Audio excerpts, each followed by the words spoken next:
My Grandfather's Final Invention, written by Alice Thompson. My grandfather was an inventor. All his life, he's been tinkering with something, either taking something that existed and changing it, making it into something brand new or very different, or inventing something entirely from spare parts. And while nothing he invented was ever earth-shaking, it was always one of my greatest delights, ever since I was a little girl, to see what he made. Childhood visits to his home would always begin or end with me sitting on the couch, a look of absolute fascination on my tiny face as he showed off whatever gadget he'd put together in his workshop this time around. It was like having my own personal Santa, who worked all year round to fill my 8-year-old mind with such wondering glee. My older sister was likewise excited, no matter how much she tried to hide the excitement it filled her with, probably in effort to appear cooler or more mature than myself. And, well, because of real life getting in the way, the visits became fewer and fewer the older we got. We would always make time to go and see him at least a few times a year, and every time he would have something new to show us. He really was a genius. I should add that this isn't meant to imply that anything horrible happened to him. I'm sure some days he wishes it had, that it had been him who had wound up in the hospital instead of my sister. But no, he went in his sleep, and I hope that his passing was a peaceful one. Even all these years later, I can't bring myself to be angry about what happened. Can't bring myself to hate him. He had no idea what would happen, no clue how things would pan out. He knew something was wrong. Oh yes, but he wasn't some doddering old fool. He knew the first time he looked through them that something was wrong, but he thought that it was something only a little odd, something unsettling and curious perhaps, but not anything dangerous, not anything that would harm anyone. I think deep down he just wanted to know he wasn't crazy. He wanted to be sure that he wasn't seeing things, and who could blame him? There were 3 of us that year. Myself and my girlfriend Justine, and my sister Joan.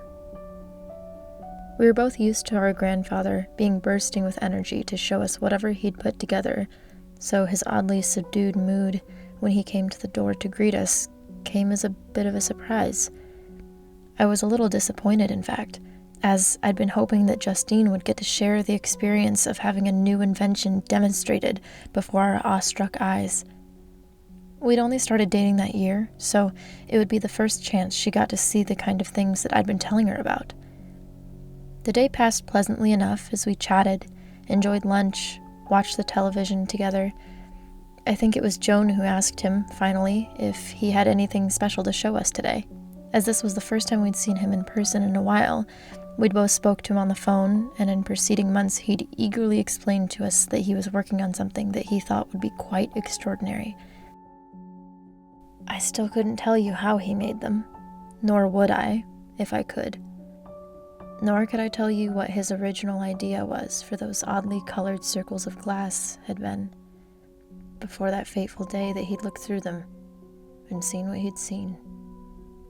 He never shared details with us of his work beforehand, as he wanted it to be a surprise, and afterwards, I think he was terrified of the thought of anyone replicating what he made. All I know is that when Joan pressed him to reveal his latest invention, he looked nervous, in a way I'd never seen him before. Looked as if he was deeply troubled by something. He hesitated before speaking, as if he wasn't sure if he should say anything at all, before explaining to us that the nature of what he was working on had changed after an unusual event, that he wasn't sure if it would be a good idea to show us the end result. Now, we may have grown since the day that we could perch up on his knee, but whether someone is 2 years old or in their 20s, the surest way to make them want something all the more is to tell them that they can't have it. So his reluctance just made us both want to see his invention more than ever. With a little persuading, he agreed and left to fetch it. He came back a few moments later with what appeared to be a pair of glasses, with one big difference. The lenses were like no glass we'd ever seen before. I can't even describe the color of it without resorting to words like reddish or greeny, as they didn't seem to be exactly any color we have a name for.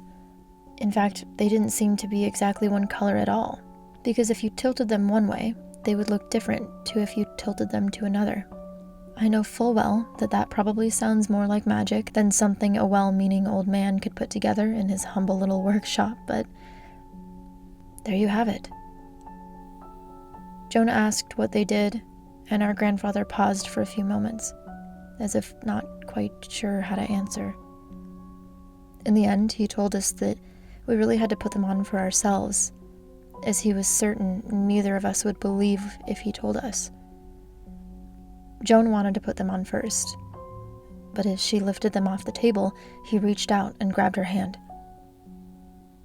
He cautioned her that it might be startling at first, but that she wasn't in any danger, and that if she got frightened, she could just take them off.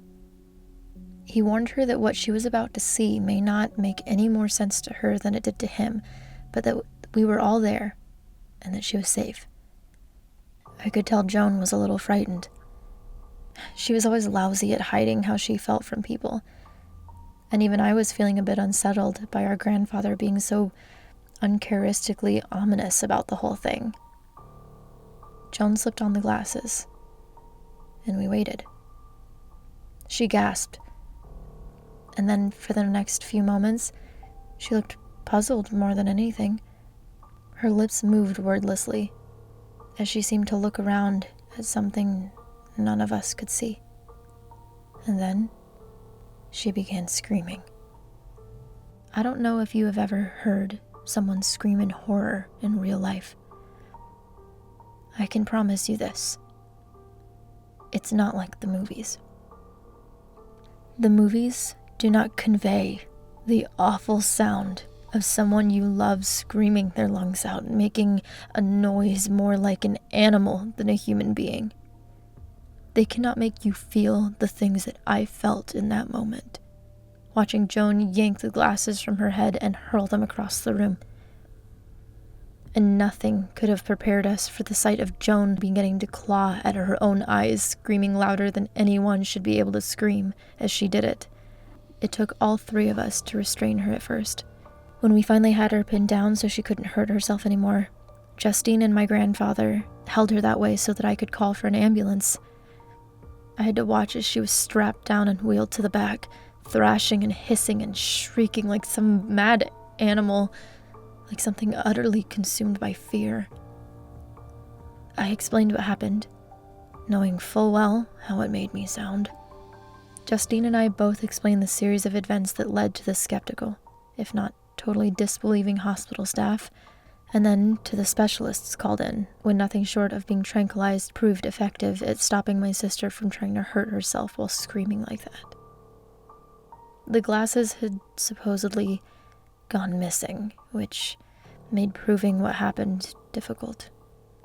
And it wasn't until almost a year later, long after my sister had been committed, that my grandfather finally confessed to me that he'd destroyed them. I don't know if having them could have helped, could have given the doctors some way to make something right. I doubt it somehow, and I can't truly blame him for doing what he did, given that it was an act born out of guilt, and an honest desire to make sure that this didn't happen again. I asked him what my sister had seen that day, when he told me what he'd done. I asked what those glasses had done to her. He didn't want to talk about it, and for the first time in my life, I raised my voice to him, angrily demanding to know, after all this time, just what had driven my sister to this state, what had affected her so deeply, so profoundly that she was now no longer even recognizable to the person that I'd grown up with. He took me to his workshop and began digging around through the bits and pieces that littered the place, the half-finished and now discarded inventions still waiting completion. and he produced 2 pieces of the glass, rather like the ones that had been fitted into those glasses. He told me that there wasn't any way to describe it without sounding insane, so that if I had to know, then I had to see. But he begged me not to do this, that knowing wouldn't make things any better. And he was right. I held the glass up to my eyes, and in an instant, everything changed. Instead of just my grandfather stood before me, now there were dozens more in the room with us. But they weren't people. They were pale and emaciated, hunched over and dressed in dark clothing with black lips and wide, lidless eyes that seemed to almost bulge from their skulls in a manner both comical and horrifying all at once. Their mouths were full of hundreds of thin teeth, like needles. Their fingers were grotesquely long and ended in dark, viciously pointed nails that scraped along the floors as they walked.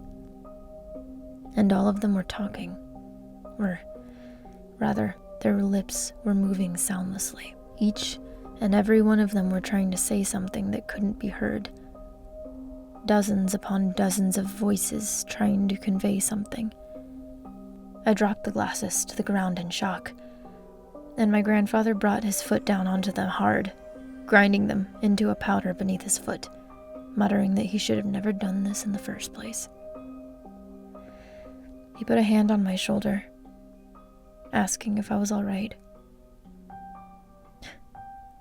I was far from all right, and he had been correct. What I had seen had made things worse. It took me a while, of course.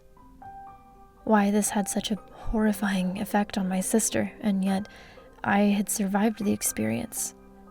Frightened, but not sporting the mental scars it had given her. The glasses only let me see the creatures.